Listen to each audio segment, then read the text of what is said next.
Pour certains étudiants, ce n'était pas facile. À cette occasion, le campus de Kiramuruzi a été ouvert officiellement, ce qui va développer le centre de Kiramuruzi et ses environs, comme l'a exprimé le père Gilbert Mounana, le vice-chancelier de l'UTAB. La messe de la nuit de Noël est le début d'une année de grâce, de renouveau et d'espérance.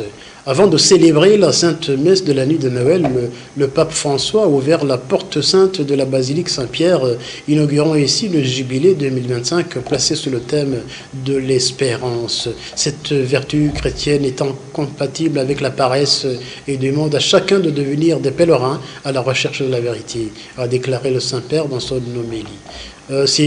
C'est en prière que le successeur de Pierre a ouvert les battants en bronze de la porte sainte de la basilique pétrinienne, plongeant officiellement les catholiques du monde entier dans l'année sainte 2025. La porte située à l'extérieur, à l'extrémité droite de l'atrium de la basilique vaticane, restera ouverte jusqu'au 6 janvier 2026, permettant aux pèlerins qui la franchiront, ainsi que les 4 autres portes saintes de la cité éternelle, de passer et du péché à la grâce.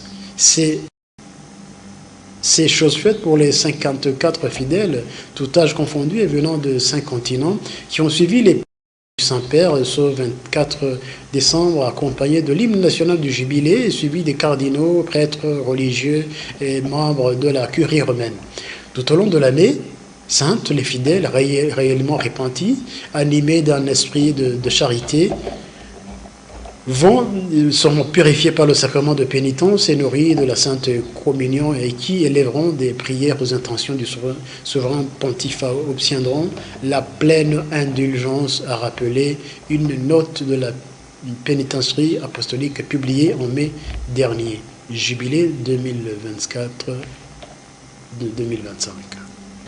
4 portes saintes ouvertes à Rome. Dans une note, la section pour les questions fondamentales de l'évangélisation de la mort du dicaster pour l'évangélisation offre quelques éclaircissements sur la possibilité d'ouvrir la porte sainte dans les cathédrales, sanctuaires et autres lieux de culte en vue du jubilé 2025. Il y est rappelé que seules les basiliques majeures romaines ouvriront une porte sainte. La note du dicaster pour l'évangélisation entend répondre à la question posée récemment à l'approche du jubilé 2025 de pouvoir envisager la configuration et l'ouverture d'une porte sainte dans les cathédrales, les sanctuaires internationaux et nationaux, ainsi que dans d'autres lieux de culte particulièrement significatifs.